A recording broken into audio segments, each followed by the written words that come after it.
I appreciate all you coming out to hear the first in our series of our archaeology series for 2015. So thank you for coming. And I'm going to have Lynn Newell, who has put this program together, to introduce our first speaker of this series. So, Lynn, take her away. Thank you, Tom. Thank you. Thank you all for coming. I really do appreciate it. As Tom just said, this is the first in our series of archaeology speakers for Archaeology Month.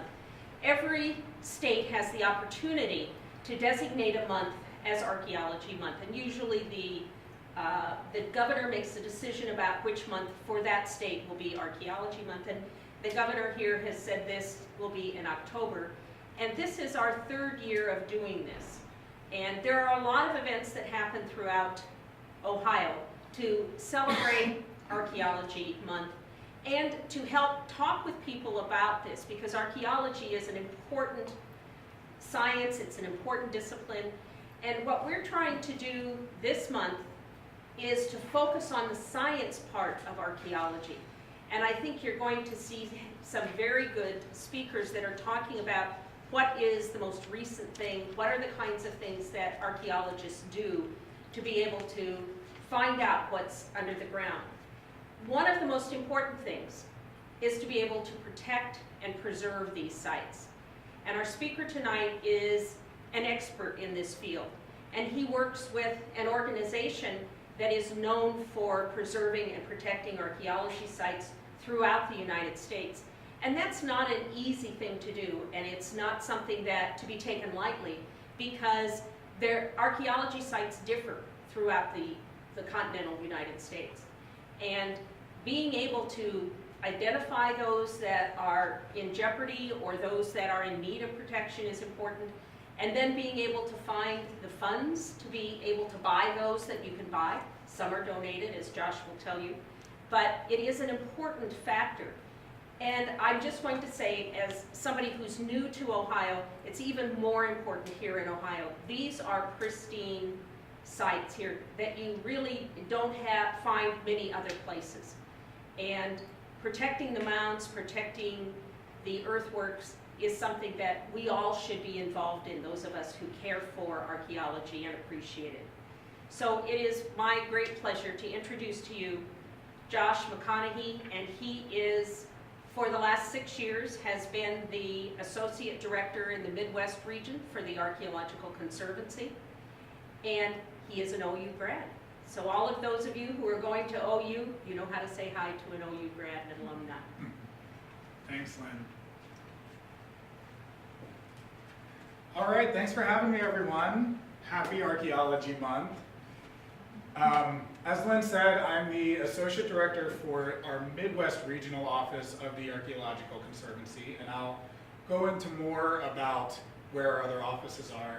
But yeah, like she said, our main objective is to preserve archaeological sites, because in this country, there's not a government or public institution that does that. So that's why we're around, and we think it's pretty important stuff that we do.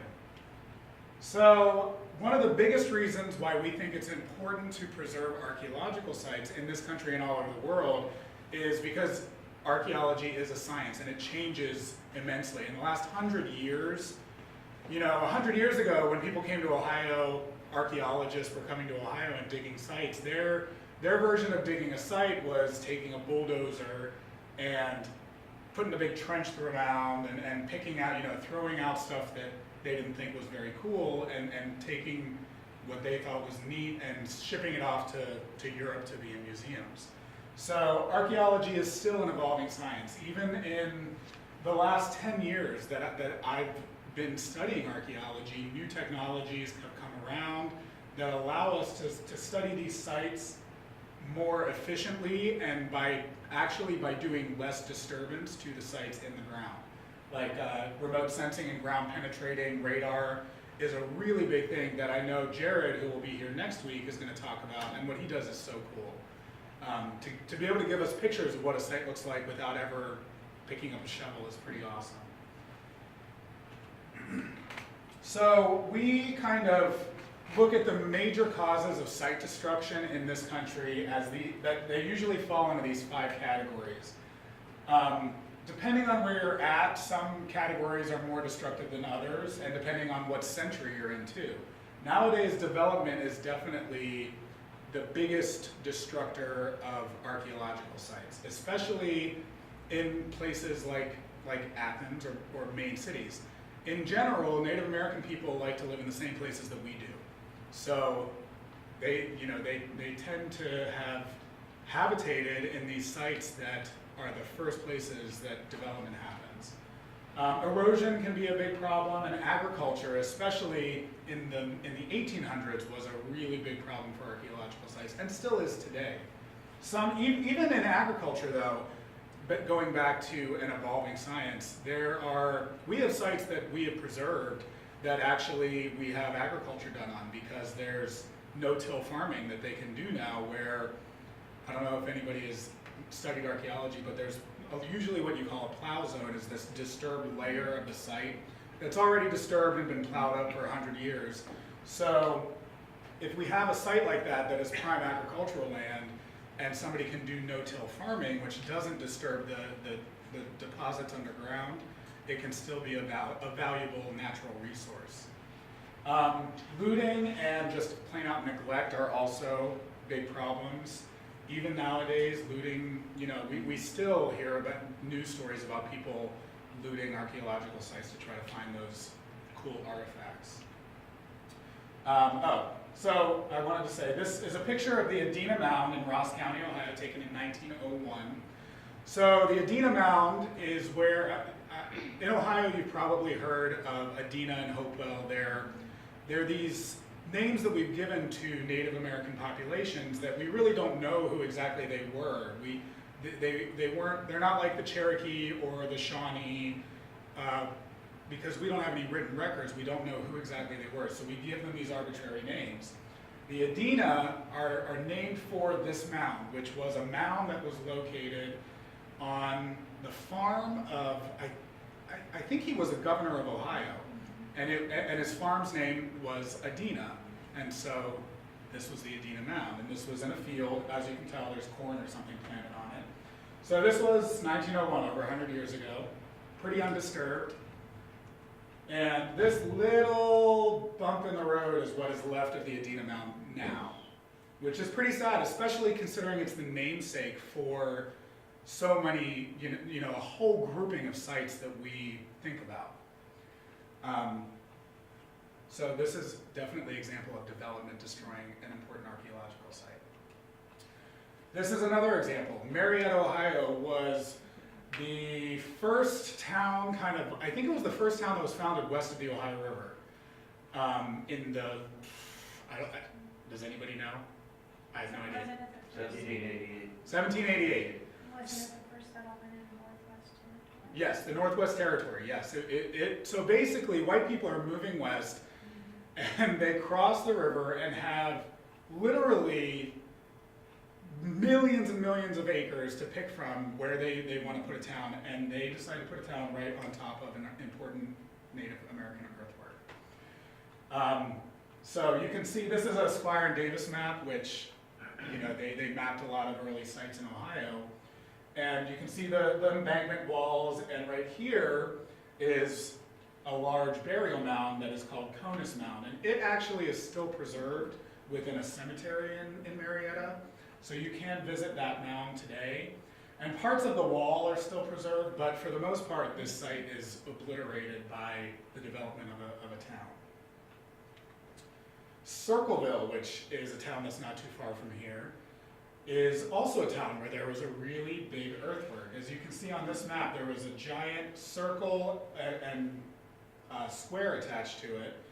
And when the town was first founded, the town people actually kind of embraced the idea of there being this circular earthwork, and they decided to leave it, and they put the town hall right in the middle of it, and decided to orient the roads in a circular pattern, preserving the earthwork.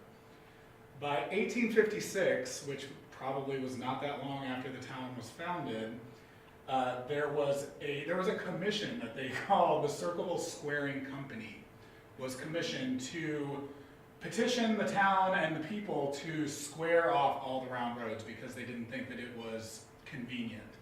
So this is an old picture of what it used to look like, and now here you can see how the new roads completely go over everything that was originally there. There's absolutely nothing left of this earthwork at all, except the name Circleville. This is an example of erosion. There's a stream here. This is just Brown's Mound. And erosion is something that destroys sites a lot slower than something like agriculture or development. But it is something that you have to consider. And sometimes these are the hardest sites to figure out what to do because we know that streams move back and forth. And so there are things that you can do to try to stabilize sites. And that is also something that we think about when we look at new site preserves. Agriculture. This is another earthwork. I know I'm talking a lot about earthworks in Ohio, but they're cool, and we're in Ohio, and that's what we're known for. You know that. So this is the Mound site, and now this is a Mound site in the last 10 years or so. It's in a plowed field. Oh, I'll go back. If you look right here, I know it's hard to see, but it says square truncated mound. So Squire and Davis at least documented this as some type of square flat top mound. That was a pretty good size. And now this picture in the bottom corner is this little rise is all that's left of that mound. So as you can see, 150 years of taking a plow over it has really destroyed this. But as you will find out next week when Jared talks, what we've come to find with new technology is even if there is nothing left of an earthwork on the top of on the surface of the ground, we're finding that the imprints and what the structure was beneath those earthworks is still there underneath the surface. And I'll talk about that a little more later. These are just some examples of different property laws throughout the United States that do protect archaeological sites. For the most part, there's ones that the biggest one that you guys might recognize is NAGPRA, which was enacted in 1990, which basically deals with grave goods and repatriating them to native tribes. But for the most part, state and federal laws do not protect sites that are on private property, which can be a good and a bad thing. For site preservation, it's a bad thing. For private property ownership, it's a good thing. You don't want somebody to be able to tell you what you can and can't do with your land, so it's kind of a double-edged sword. But the Archaeological Conservancy kind of ran with that idea, and so we decided that the best way to protect sites is to actually become the owner of the land, so that nobody can tell us, oh, you can't do this. This is our president, Mark Michael, and in 1980 he founded this organization with 2 other people and a $300,000 grant from the Rockefeller Foundation. Mark is still spry, and I think he's traveled more than anyone I've ever met. He's currently in Italy on vacation. He's not preserving sites there. But so back in 1980, they decided that, he actually had friends that worked for the Nature Conservancy, and he proposed to them that it would be a good idea if they could kind of piggyback with the Nature Conservancy, if the Nature Conservancy could, when they're preserving naturalized sites, also preserve archaeological sites. And they thought it was a great idea, but they said, well, we don't do that, you should do that. There should be a specific organization that does that. So that's how the Archaeological Conservancy was founded. And these are our objectives. First, and sometimes the hardest thing that we do is just identifying sites. There are really good resources out there that give us locations of sites, and we talk with archaeologists and even sometimes local farmers are the best people to talk to about where sites are, because they know a lot of the sites. So we try to identify them, and the identifying and acquisition part is really just the beginning of what we do. So we acquire property by donation, full out purchasing it just like you would a house, or what's called a bargain sale to charity, which is if you buy a piece of property, if a nonprofit organization, which we are, if you sell a piece of property to them on sale, like if something is worth $10 and you sell it to them for $5, you can take that $5 difference as a charitable donation and a tax deduction. So I would say, this is not an accurate specific number, but I would say probably 85% of the sites that we acquire are purchases, full price purchase properties. We definitely get a lot of donations, but the majority of sites we have to purchase. The next thing we do is secure them, make sure that they're not being looted or damaged in any way. Some of our sites have fences around them. Some of our sites are open to the public and are parks. Other sites are kind of tucked away and we don't really want to know, we don't want people to know where they are. And this all kind of comes into the management of them. Each site that we have, we come up with a management plan for the future of that site and what will be best for the public and to make sure that the site is preserved. Education is also a really big goal of ours too. We want to educate the public about where sites are and how people can help to preserve them. And that we're not the first people that lived here, you know? A lot of people have important archaeological sites in their backyard and they don't even realize it. So education is always a big part. And nowadays it's becoming something like social media education, you know, with Facebook and Twitter and all that stuff. It's becoming a lot easier to reach larger amounts of people. So, like I said earlier, I work in the Midwest Regional Office, which is in Columbus, Ohio, right there. We also have 3 other regional offices, and our main office is in Albuquerque, New Mexico. So this is kind of how we split up the country, and my region is an 11-state region. As you can see, we kind of share Pennsylvania and West Virginia. The Midwest region gets the western parts of those states, and the eastern region gets the eastern parts. And nationwide, we are approaching 500 sites. There are only 5 states that we do not own land in, and I think they're Hawaii, Alaska, South Dakota for whatever reason. We don't own anything there. New Hampshire, and I think Rhode Island are the 5 states that we don't have any sites in. This is kind of the site distribution of where we have sites in our Midwestern region. So some of our states like Iowa, Minnesota, North Dakota, we only have a couple sites. In Ohio, we have 22, and I think part of that is due to the fact that Ohio does get a little more attention than some other states because we have these really cool earthwork sites that are important, and people all over the country recognize that.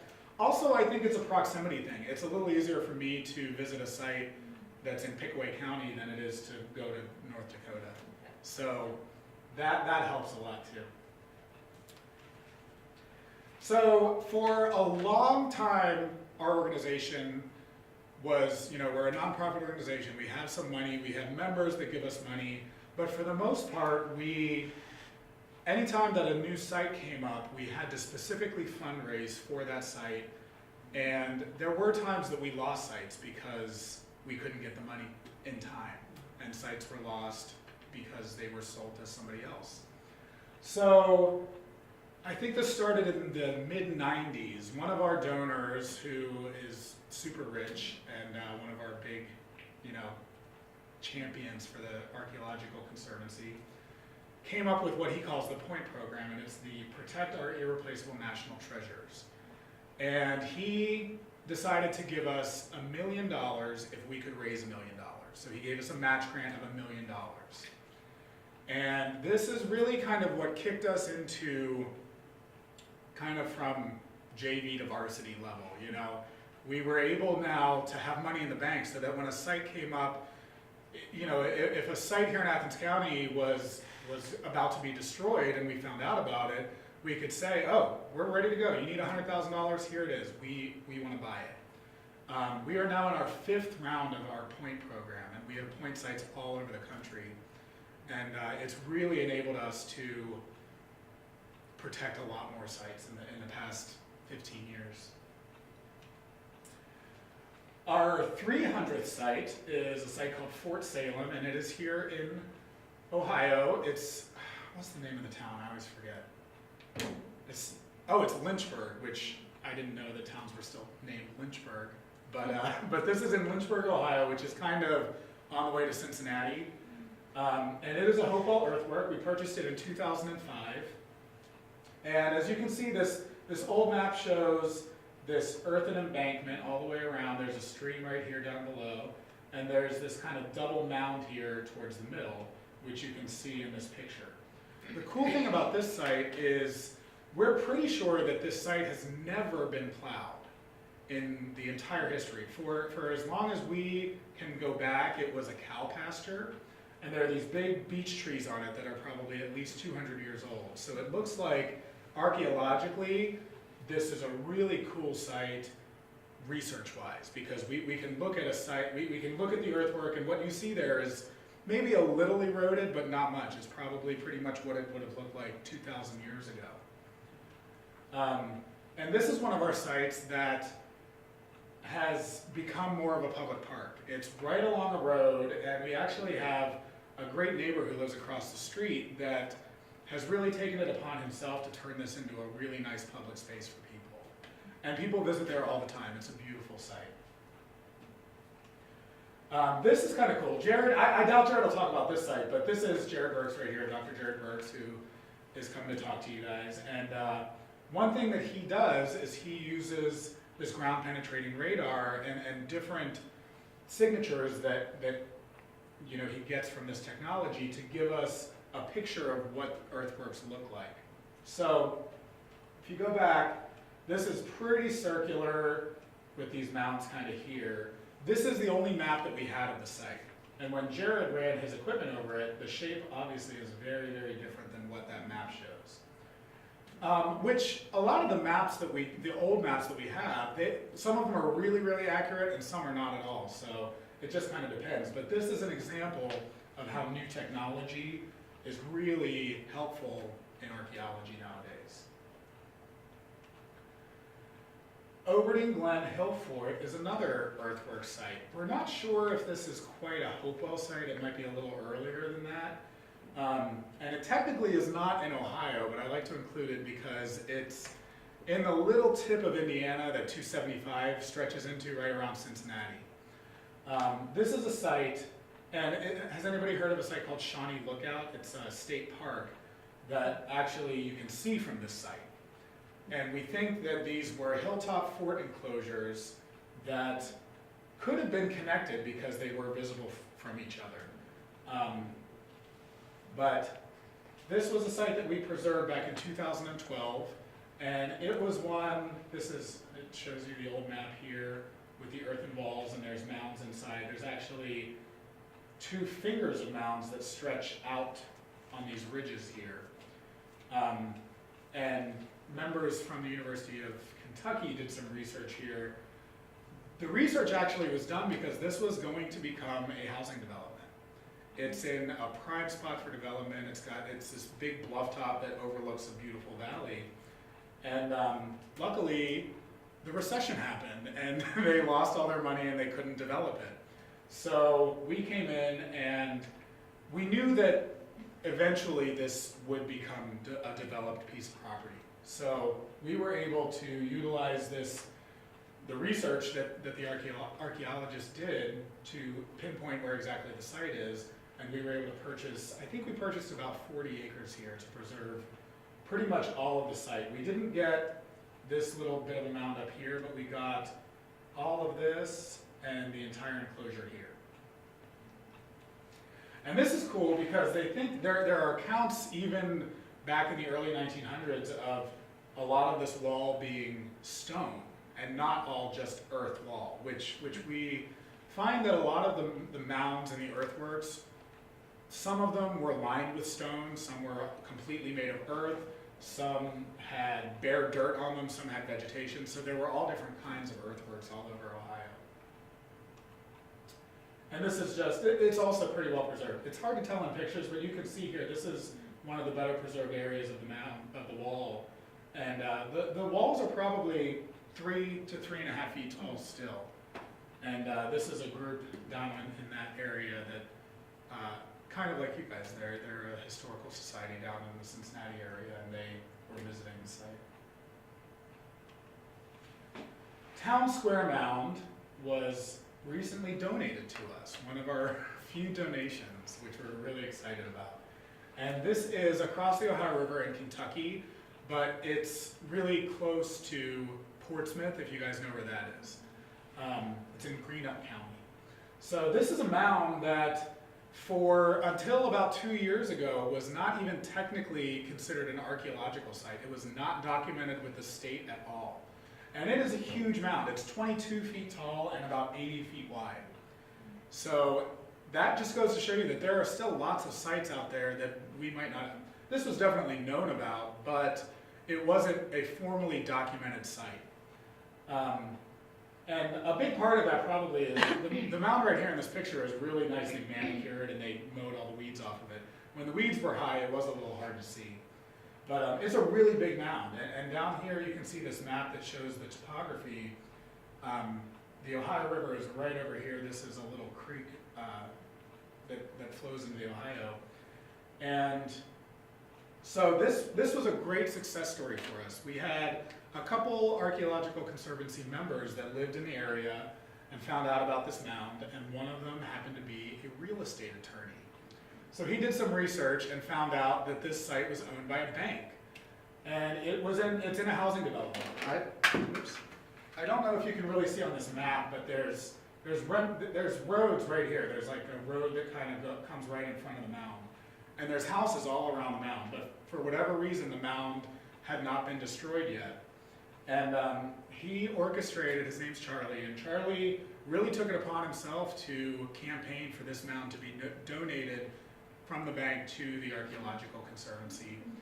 And not only did they donate the 2.5 acres that the mound sat on, but they actually donated 2 more lots that they owned because there was potential that, you know, the site could be bigger.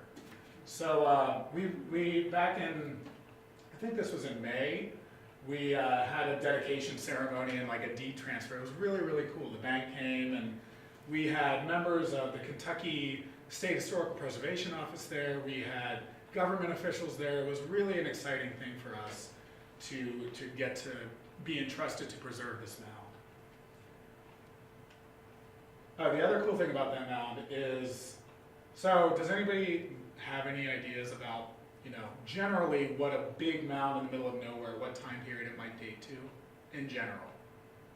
A lot of times people think that those are a little older than Hopewell, what we would call a big Edina mound. This one, and to look at it, you would say that's probably an Edina mound. It started off small and slowly got bigger. We did have some research done on this, and a much later date of about 1000 AD came back on it. So there's potential that it is a really old mound that maybe was continually used, or maybe they left it, you know, it was used during Hopewell times 2,000 years ago, and then when people were coming back in, they used it again. And this is one of my favorite preserves because it was the first preserve that I ever worked on for the Conservancy, and it's right here in Athens County. So Door 2 Mound is in the Plains, and as you guys might know, the Plains it's called an archaeological district. It's called the Wolf Plains, and it is this huge complex of earthworks and mounds that was built there, you know, 2,000 or more years ago. And the Door Mound is a good example of what happens to a mound when plowing happens. So it's still there, but the mound originally was probably 3 or 4 feet taller than this, and maybe not so spread out. So just like if you're playing in a sandbox, you know, if you make a big mound of sand and then just run your hand over it, it kind of spreads the dirt out. But archaeologically, there's still a lot of information that we can get from this mound. And on this map is not super accurate, but it's probably one of these two over here.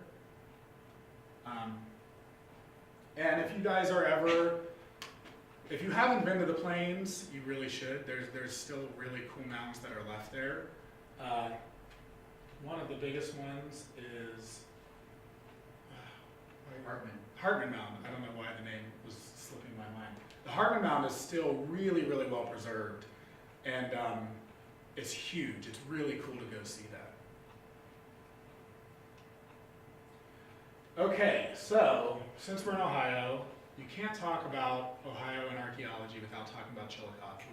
Chillicothe was pretty much the New York City of native peoples that were living here 2,000 years ago. It was the place to be and the place to go. It was probably, New York City is actually a bad way, it was like the Jerusalem of Eastern North America. We were pretty sure that this was a really important spiritual site for Native Americans because they built more earthworks here than anywhere else in the entire country. This is a big map of the entire valley, and as you can see, there are earthworks all over the place, and these are just the ones that we knew about in the mid-1800s. This right here is called Shriver Circle, and it is the largest earthen circle in America. The next biggest one, I think the next biggest one is the Great Circle at Newark, but this one was a little bit bigger. And this line that goes through it is actually Route 104, and it's a road, so you can literally, when you're driving on here, you drive through what used to be this huge circle, and there's nothing left of it now, and there's prisons all around it, which is a little weird. But some other really cool sites, Mound City is right here. This is a rendering of what Mound City might have looked like. And it's a site that's part of the National Historical Park that has sites all over Chillicothe. And it's a really cool place if you guys ever have a chance to go there. Anyway, I want to talk about some of the sites that the Conservancy has preserved in Chillicothe. One of them that is actually not shown on this map, it's a little farther out this way, is called the Hopewell site, and I don't have any pictures of it, and we keep saying the word Hopewell. Just like I talked about Edina before being named after a specific mound, the Hopewell culture is named after a specific site that was on the Hopewell farm. And it was a really large, it was the largest of all of the Hopewell earthworks in this area. It had the largest Hopewell mound, and when it was dug, the artifacts that came out of this mound were like nothing that anyone had ever seen. Really important people were buried here in antiquity, and it was preserved originally by the Archaeological Conservancy, and it was then transferred over to the national park and has now become part of the national park. So it's a really big success story for us as well. But two sites that I want to talk about that are part of this map. One of them is Junction Works, which is right down here in the corner. And this is a site that, can everybody see the circle? Yeah. So the one circle is pretty clear here. And if you look closely, you can see other circles. This is kind of dying. There's kind of a circle here, and there's more stuff that kind of stretches out here. So Junction Works is a site that we've known about, and back in, I think it was last fall is when this happened. Let me see. Yeah, we purchased it in 2014. So back in the fall, we found out that this site was going up for auction. And it was part of a really large farm. There's the old farmhouse here. And all of these fields going all the way down to the river were going up for auction. Oh, yeah, the batteries might be dying. So whenever my boss first mentioned this site to me, he said, look at this and give me an idea of what you think this land might go for. And you can see this road right here that goes along the tree line. That actually is a road that goes back to an old sewage treatment plant, which means that there is water and sewer on pretty much all sides of this piece of property, making it very, very developable. It's out of the floodplain. You can see there's housing developments all around it. Up on top of this hill, there's houses there. The city of Chillicothe is expanding into this area. So I told him that I thought, and we're talking about hundreds of acres. So I said, it's going to go for millions of dollars. You know, the development potential of this site is huge. And I doubt that we can afford to buy this whole thing. So we kind of said, oh, well, you know, I mean, as crass as that sounds, sometimes we just have to say there's not a whole lot that we can do for this site. We didn't quite give up because we found out that other organizations were interested in preserving the site. So we actually partnered with a local land conservancy that works in Ross County and a group called the Heartland Earthworks Conservancy. And they did this, in literally a month, we raised $500,000 from people just donating money on websites, on Facebook, and we used some grant money through the state of Ohio to get the rest of the funds to buy this site. So this is a really big deal for the state of Ohio. This eventually will probably become part of the national park because it is a pretty well-preserved site. Jared has also done some research here, and I'm sure he'll talk about this, so I won't talk about it too much. But this gives you a picture of what all is still there. Right now it looks like a field, that you can't see anything. But we do have aerial photos that show, that the earthworks are showing up. This is the original Squire and Davis, which is a pretty cool grouping of earthworks. And they're still there. This is that imprint that even though they're plowed over, stuff still exists there. And I'm not going to talk about it more because Jared will get mad at me. How big is the area you bought? So we purchased the land that has the earthworks, and I think we purchased 80 acres. There was a parcel up here on the hill. We used a grant called Clean Ohio, and the Clean Ohio funds, one of the people that we partnered with uses this grant a lot, and she knows, it's a point system basically. You get points for areas that are naturalized, areas that are along waterways, areas that are in urban areas that are natural. So we the farm was divided up into, I think, 6 different parcels, and so we went in there knowing what parcels we wanted to try to get. So we purchased the earthwork parcel, some of the other groups purchased other parcels, like this wooded parcel here, and then one down here along the river. So I think total, we got something like 120 acres. It was a lot. And what's the ground cover on it there? Right Is it here, just freshly plowed? I think it's just freshly plowed, and that's why everything's showing up. Yeah. And we actually, one thing that we recently had done, right over here where the road comes in, we recently had a parking lot installed, just a real rudimentary gravel parking lot. But we want this to be a site that people can go to, even though there's not a whole lot to see. So this is an example of a site that we are actively interpreting and trying to figure out a management plan for.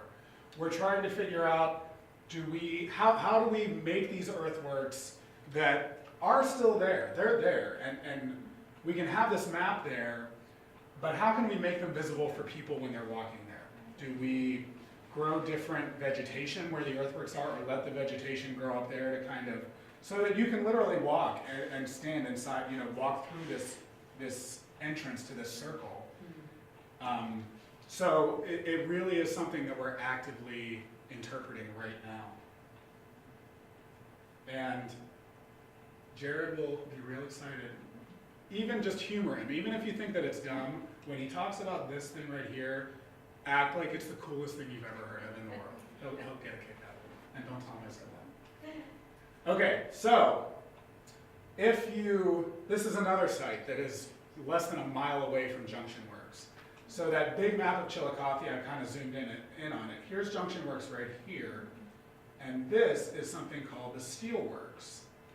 And most of these names come from the families that own the farms when they're discovered. So steel is also a site that's been on our radar for a really long time, but it's been in a family farm. And based on this map, we thought, well, it's mostly just this big circle. There's this little circle here, but the big circle was still pretty visible to the eye, and you can see it in aerial photographs.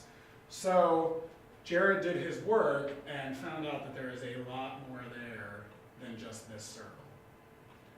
So we are actually in contract to purchase this site. We have not technically closed on it yet, because we were getting ready to close and found out the title office called us and said, there's no way to access the site. The original family farm goes down to the road down here, and they sold off the road, and so this is a landlocked parcel of land. So if you look here, there's kind of a little divider between this wooded part, the wooded strip here and the field. That's actually an old railroad bed that we are purchasing.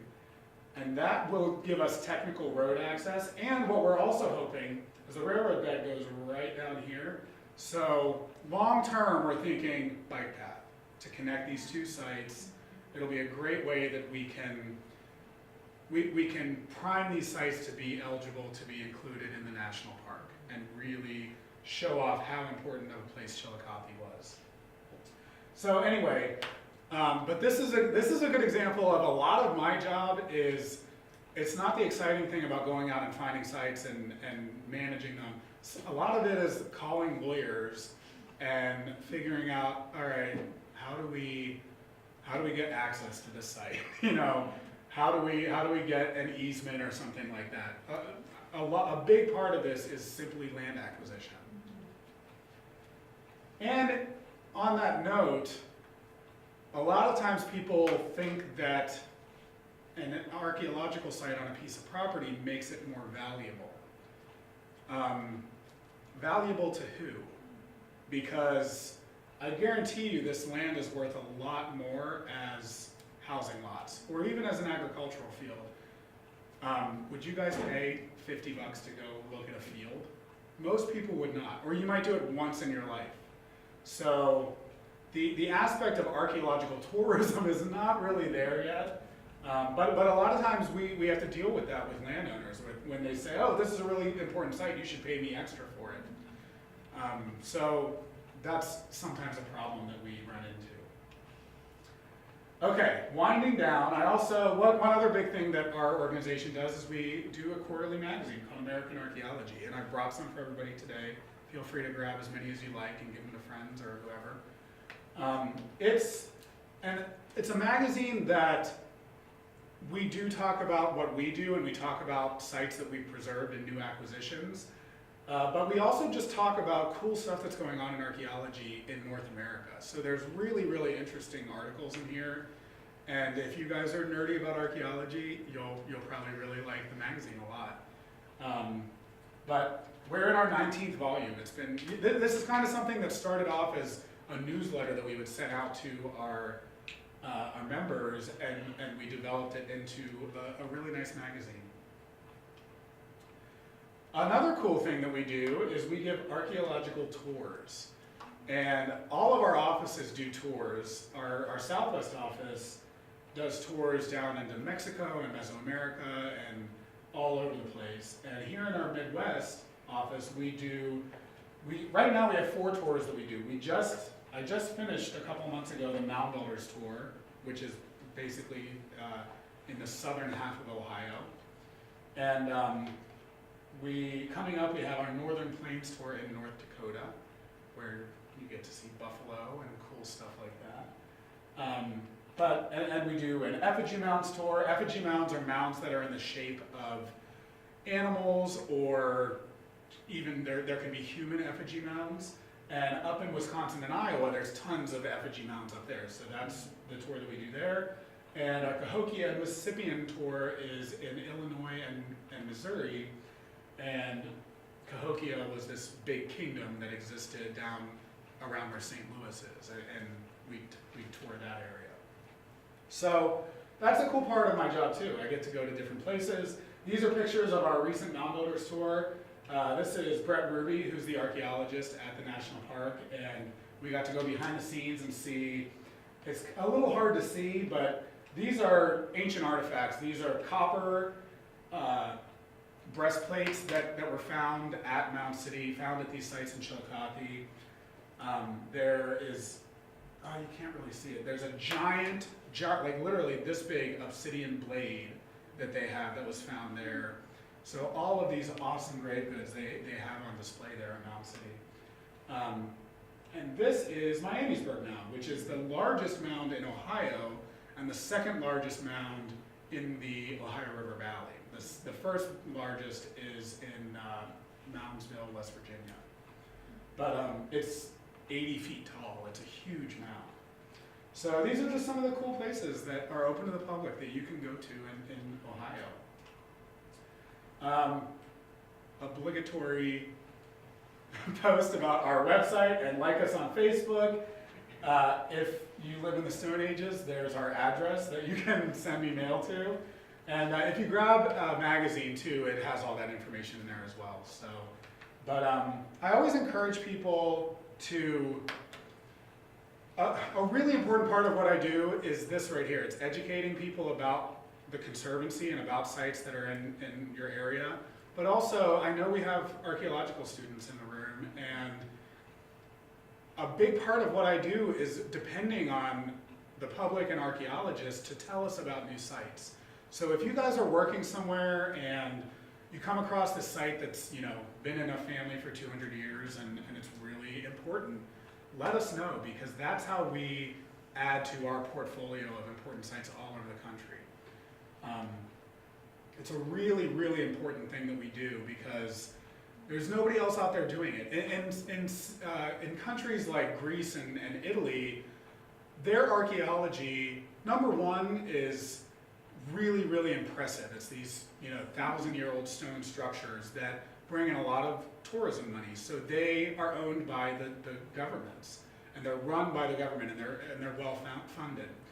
The other difference, I think, between archaeology in different countries and in the United States is in Rome, those are the people that live in Italy, those are their ancestors.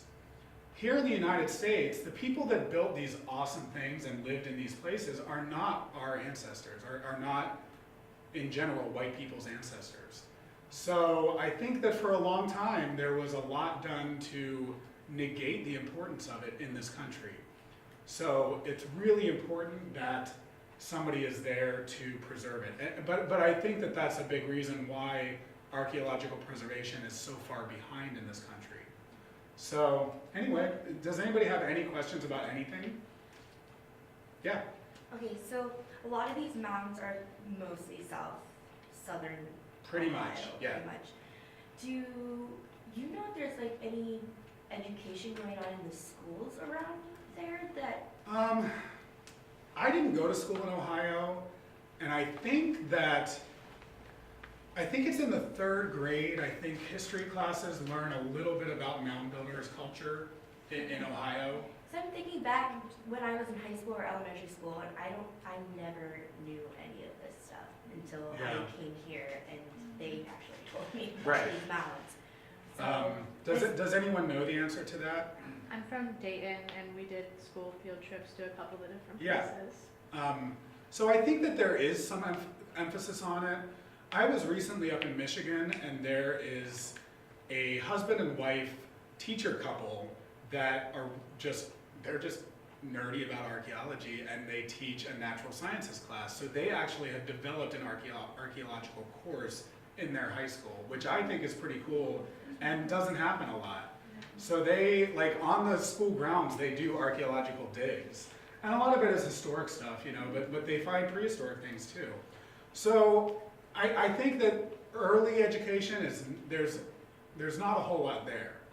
And it could be something that is added to more curriculum. And I don't know, yeah, I was the same way. I didn't even really know that anthropology and archaeology existed until I got to OU. And I took, you know, Anth 201 and was like, whoa, this is so cool. And so it would be great to get kids, I think, interested in it early on. I think it depends on where you live. Yeah. Between Ohio history, which is now 4th grade, moves around 4th grade, and you're in this area, then you learn about the mountains. Yeah. Part of that. Yeah. I don't know if you're in I'm from northeastern far north. Ohio, whether you do as much as you do Yeah. in this area. And in general, the basic reason that the mounds are pretty much in the southern half of Ohio is because of glaciation.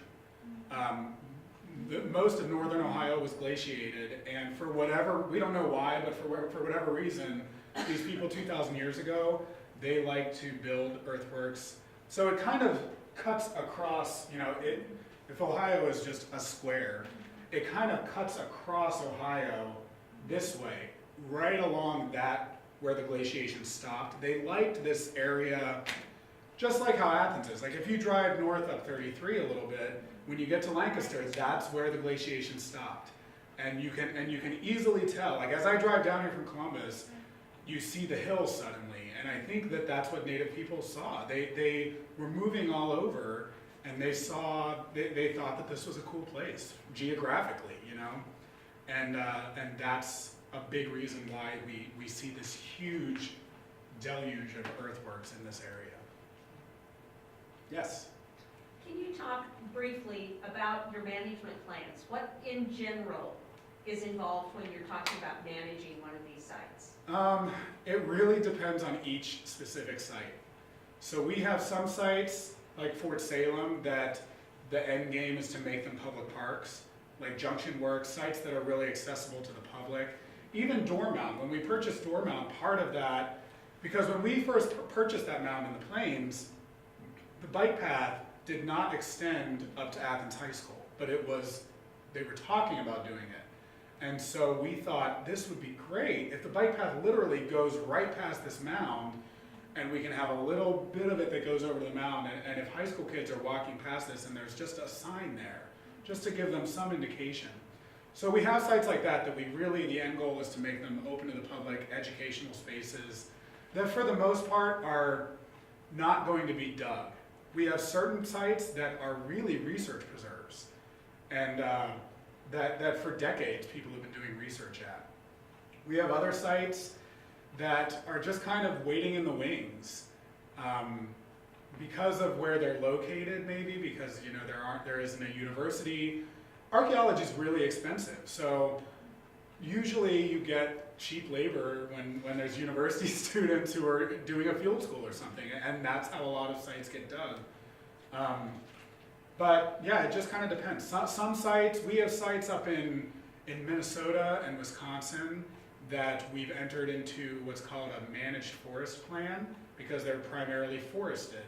So we have these plans done to manage those areas in a sustainable way. So, there are selective cuts that go on there, and they go in and try to take out invasive species and stuff like that. Some sites, we really want to bring them back to natural prairies like they might have been originally 1,000 years ago. So it really is all over the board, and that's always something that we look at with a site, is what the future holds for it. Yes? Do you primarily look for sites that just have like these mounds and sacred circles? Go ahead. I collected arrowheads since I was a kid, and so I know sites like the prolific arcade sites. I just met a gentleman not too long ago who knows of a paleo site that he got paleo points and objects off from, and he's willing to show people where those are. Are you interested in those type of sites? Yes. Yes. The earthwork sites are really, really cool, and they're fun to talk about and they're fun to visit because you can see them. But archaeologically, a habitation site, you can learn a lot more. These earthwork sites, whenever I take people on these tours, I think that they love them, but they're also a little frustrating because so many times they ask questions and we say, we don't know, what do you think? Because we really don't know we assume that these were sacred sites that people pilgrimage to. They could have just been, who knows, maybe it was like the Native American prison and it was all these people and that was their punishment, was to build these earthworks with ridiculous geometric accuracy. Probably not, but we don't know for sure. When you have a habitation site, there's a lot more research that scientific stuff that you can do to find out exactly what was happening there. And so we are always looking for all different kinds of sites. One kind of loose criteria is we like for a site to be eligible for the National Register, which is not that difficult because we estimate that if when Columbus landed here in America, if there was 100% preservation of the Native American sites that were in North America, we estimate that now it's at about 20% is what is left. So we have a very small portion of sites left of what originally was here. So all sites are important. And yes, habitation sites, we have sites, we even have quarry sites where they didn't live, they didn't build anything. They literally were, that's where they went to get their raw materials to make their tools. And there's these cool depressions in the ground where they mine them out. That's something that's really cool in Ohio too, you know? And so there are all different kinds of sites, and we like to diversify our portfolio. Yes? Yeah? There's a lot of sites in Ohio, whether they're conical mounds or other earthworks, that have a lot of forest trees growing on them. So when you preserve a site, how do you handle that? Because I see a lot of mounds have trees on them, and but others, they've cut them off. Like I remember when the Miamisburg Mound was covered with really big, beautiful trees, and now it doesn't have any, I think. So originally, when these sites were built by the native people, they would not have had any trees growing on them. And they actually, Jared might talk more about this, I don't know what all he's going to talk about, but a lot of times they went through a really long, extensive process of clearing a site of topsoil, of trees, of any type of vegetation before they ever started building earthworks on it. And then when they were using them, there's no evidence that there was any kind of trees growing on them. The trees come in because the sites are not used for hundreds of years, so trees start naturally growing on them. Trees tend to do damage to mounds. Roots can cause damage, but more so when a tree falls. If a tree's growing right in the middle of a mound and it falls, there's not going to be much left of that mound because it just takes it with it. We have sites that don't have trees on them. We have sites that do have trees on them. And if we can control it, we try to keep the trees off of them and vegetation off of them as much as possible, just because it's easier for us, number one, to maintain them that way, and it really is better for the mounds. But sometimes they're not as pretty. Sometimes they're really pretty with trees around them and near them. So I think, again, it's kind of a half answer, but you look at each individual site, you know, and if there are small trees, like that mound that we had donated, it has trees on it. And we'll take some of the smaller ones off of it probably, but the big ones are going to stay there. We're not going to take those off. So it really just depends.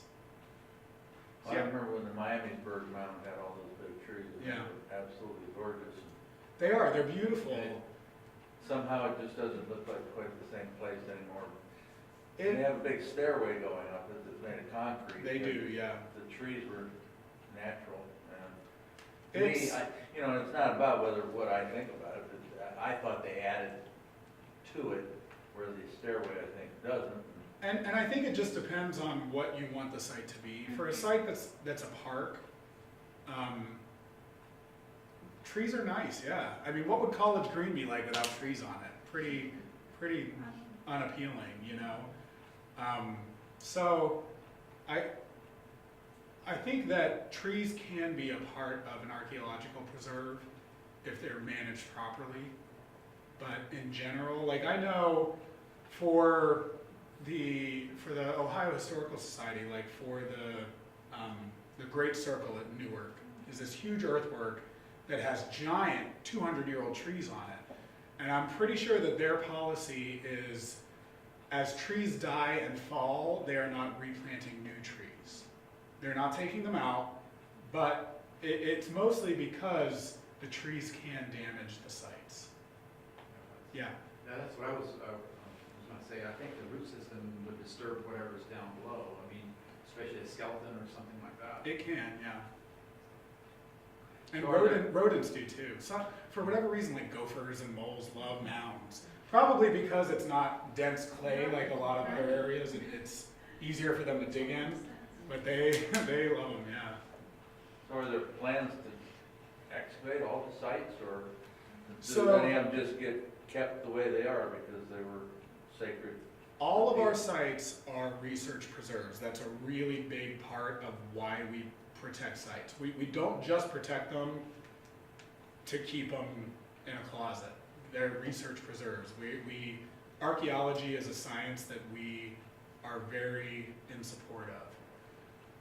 That being said, we don't dig any of our sites. We're in the business of buying them and preserving them. They are open for digging and research, and people can, present a research plan and go and look at sites. And we have active research going on at some sites. Some sites don't have any, because a lot of mound sites in Ohio, archaeologists don't want to dig into because they don't want to deal with human remains. It's just red tape type stuff. But yeah, it depends. All right. Thank you guys so much for having me. Happy Archaeology Month.